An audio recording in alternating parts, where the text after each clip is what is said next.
Hey guys, welcome back to Keep It Rio. This video we are going to Indonesia, Bali.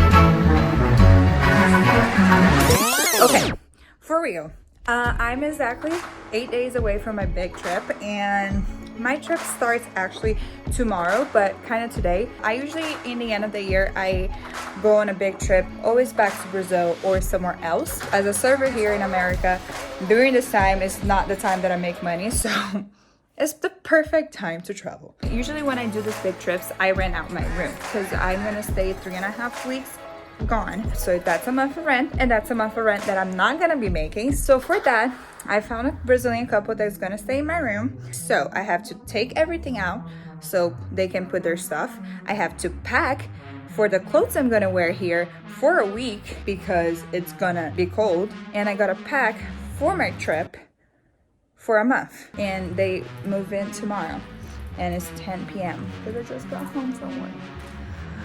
The life of a procrastinator. So wish me luck. Where's the Red Bull? I'm gonna need it. I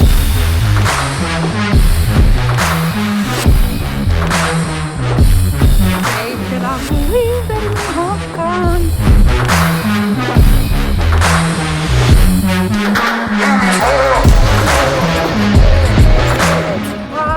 It has a very nice smell of incense that I already feel home. Finally landed in Bali. I remember getting to the airport and it was like so spiritual and so magical. All of like the music and the people, and then all these little temples all around. It was just like you know when you go somewhere else and you feel like you are completely in a different place, to another world.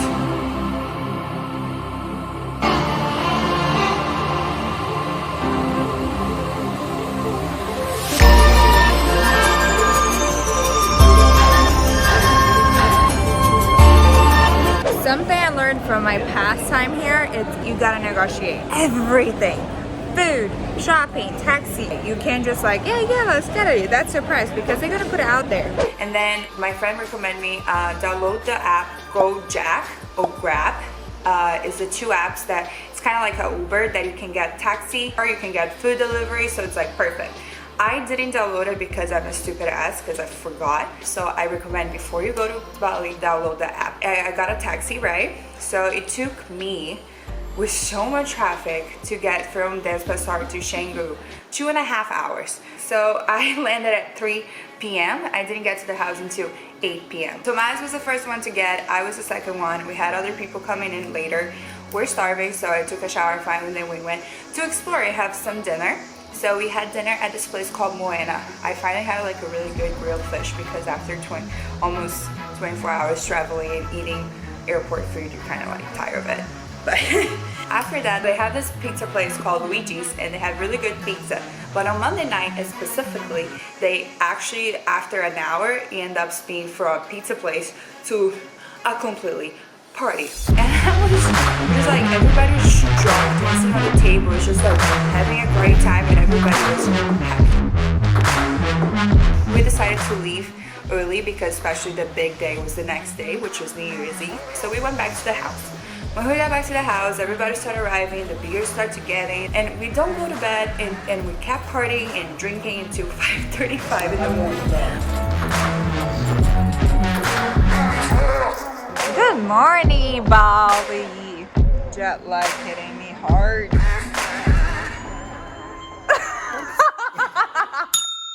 Day 2, we wake up, me and my friend. It was kind of like raining. We decided to just go do a great grilled cheese, get some food, get some breakfast stuff.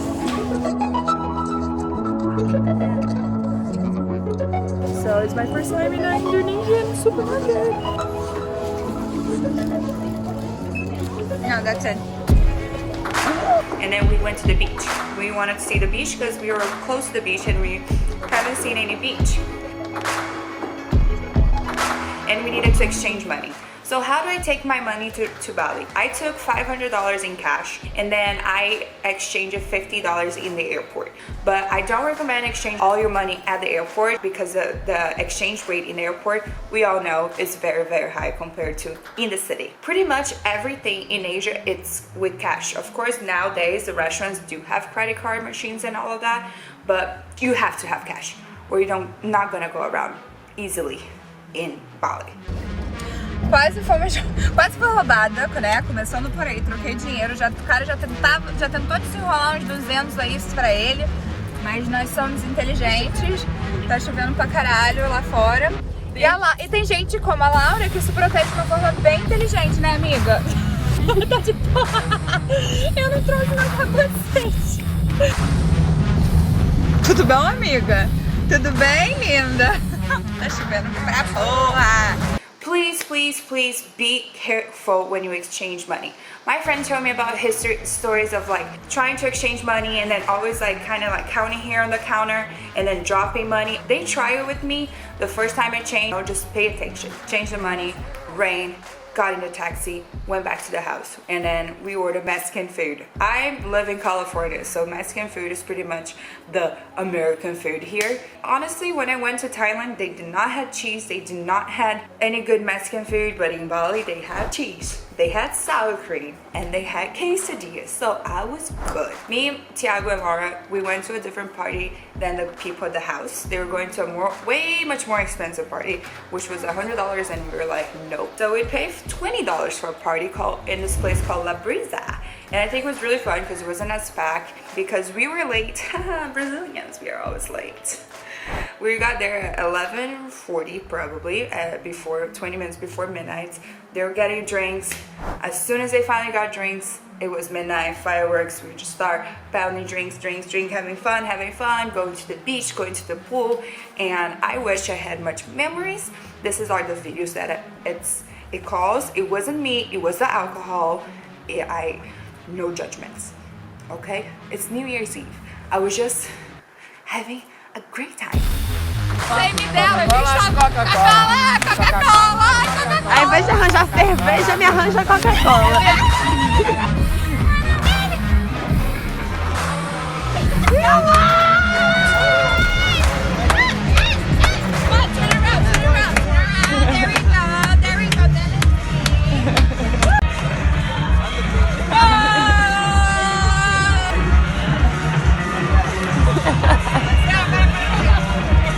Nove da manhã. Coroninha das 9. É breakfast time. Happy New Year. Coroninha das 9. Guys, I'm sorry. I did not know how the night ended. It's 9 p.m. We only survived and woke up now and finally getting something in my stomach to eat because I'm so hungover. I'm excited for tomorrow because finally gonna start the year. And I can see a lot of Bali because I haven't seen anything besides partying. And I'm exhausted of partying. I'm old. Of course, for hangover food, I'm thinking about pizza. Let's go.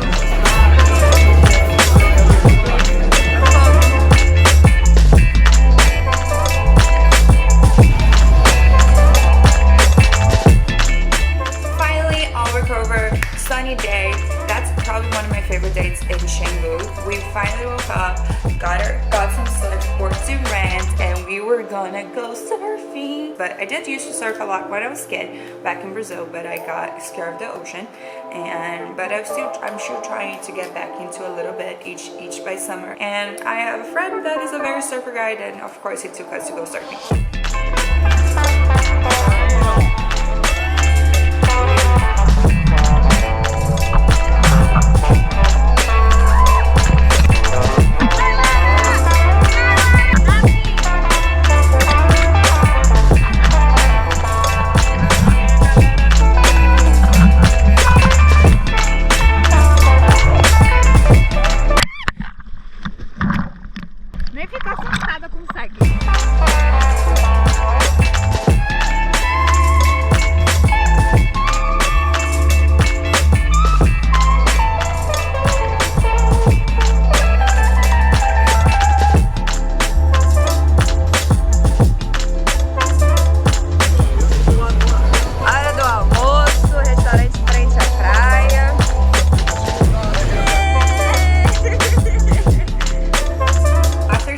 a lot of exercise, a lot of workout that we did. We were starving. We went to this place called Seaweed, and I could not believe, and I keep telling my friends, I ate a full lobster for $10. Seeing the entire beach. So we finally, after all the food and everything, we're just like walking a little bit through the markets, and honestly the Indonesian people are one of the fun and nicest humans I ever met, because they're so nice. They're always smiling, they're always nice to you. They always, here in America, say hi, how are you? There it says, hey, where are you from? And they actually care where you're from. They're just very special. It was our last night in the house, so we all decided to go out, just enjoy the last night in Canggu and enjoy the parties and all of that. We first started this like kind of like a Venice kind of area. They had like this big like skateboard kind of bar. So the bar we went after is this like kind of club. It's half of it it's on the sand and half of it's on the top, and they play all like the old school like kind of Florida, Drake kind of like type of music. It was fun. It was like 10 of us together drinking, and it was our last night. One day we'll know adventure to the other side. Searching high and low for the treasure deep in your soul. The fortune teller's always right. When them red eyes in the night, like a panther out of sight. Gonna sing my battle cry. But it started to rain, so we went to another place. We went to a completely different scenario. We went to an underground kind of club that was like playing deep house.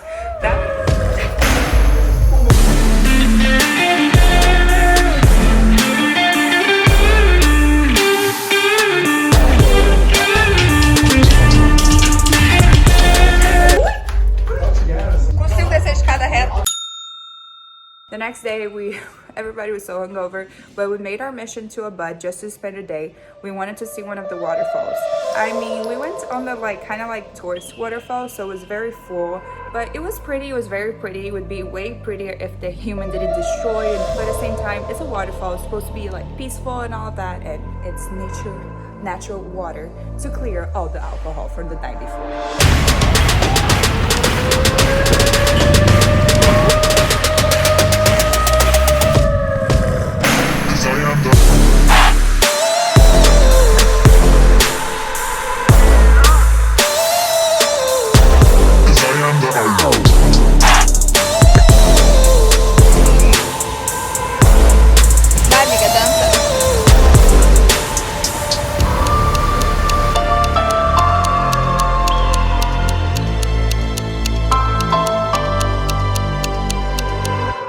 Nunca! Eu não acredito que eu fiz isso na minha vida.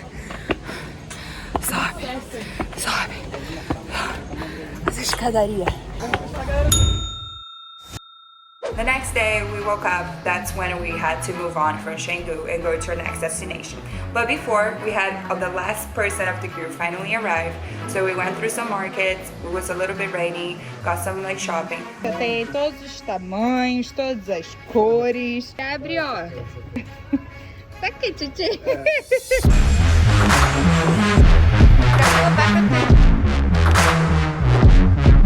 Like I said, carry cash, especially if you're going to local markets and all of that. They never have like a price tag for the local stuff.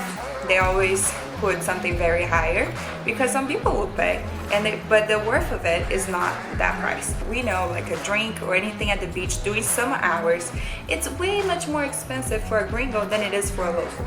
So that's what I'm trying to say. In Asia, they have the same thing, so they try to put a higher price because you are a tourist at Graab. So I remember buying this dress. She was trying to sell me for 450,000 rupees, and I got it for 150,000 rupees. So it's not that I'm trying to take advantage of everything, but just negotiate and pay for the price what it's worth. After that, we went back to the same restaurant, Seaweed. I did not get a lobster this time. I did got the fish tacos. It was really good. After we got back home, we finally decided to go. We were moving on and going to Ubud, the next stop. Ubud it's more like a spiritual. It had more temples. It's like more calm and different vibe, and I feel like that's where we're kind of looking after going to Canggu, because I feel like Canggu is more like party time. We ordered from the app our taxi, and it was an SUV and everything. We all had bags, and we had a surfboard.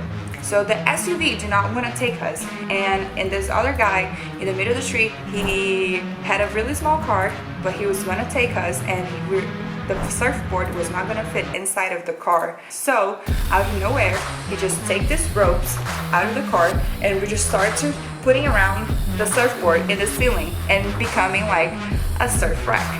That's Indonesian style, baby. After he got us in the car and everything, we got it back, probably that ride was 200,000 rupiahs, which is pretty much like $14 for an hour ride. That's how cheap it is, transportation there. We decided where to go, where to stay in the day or the day before a bed. So we decided we were going to Ubud and booked on the day on booking.com.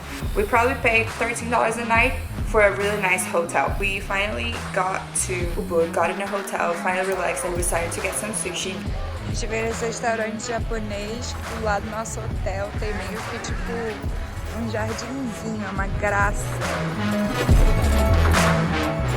And it was really good. So next video, it's gonna be about my time in Ubud, Uluwatu, and Gili. We're going to the Monkey Forest and the Holy Grail Temple. We still have a lot to see from Bali, so see me in the next video. Subscribe, like, share, and comment. Let me know what you think, what is missing out, what I did not say, what you want to know about Bali, that I can tell you everything in the next video. And let's keep it real.